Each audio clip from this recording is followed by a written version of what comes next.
This is it mga first one, ikukwento ko na sa inyo ang aming first ever photoshoot. Ito ang behind the scenes sa pinakaantay-antay nyo mga first one. Ano nga ba talaga ang nangyari?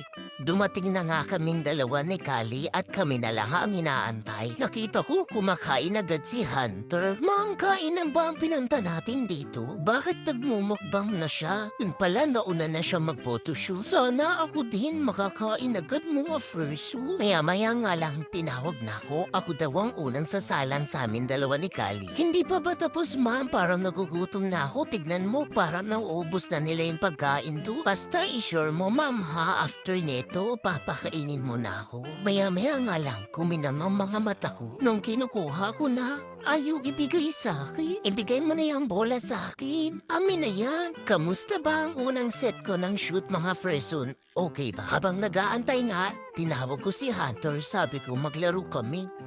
Kaso, inisnab niya akong mga freson. Si Kali naman ang sumunod na sumalam. Panay sabi sila, ang galing daw ni Kali dahil isang take nakuha agad niya at natapos agad siya mga freso. Rinig ko na good job pa si ma'am sa kanya samantalang ako wala. Kaya naman nagseryoso talaga ako at ginalingan ko na. Masaya palang maganito mga freson kasi parang naglalaro ka lang. Nakita ko rin ang dahan-dahan skills ko at bilib na bilib sila sa akin mga freson. Nung nakuha ko na yung bola, siyempre, ang ginawa ko dahan-dahan kong tinakbo at pinagsabihan ko na nga sila na wala lang makakakuha nito sa akin.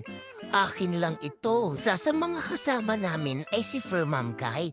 Binati nga rin niya ako. Maya-maya nga lang sila na ang sumalang. Nandito pala sila Tinto Amid. Ang alaga niya ay pusa. Ito naman si Tim Tashasha, Firmam ni Hunter. At finally, nakatikim na rin ako ng pagkain. Naghahanap pa nga ulit ako kaso wala na daw. Nang mabusog kami, nagpahinga nga muna kami dahil eto na ang last shot namin. After neto, it's a wrap na mga fursuit na group shot nga lang kami. At finally, tapos na.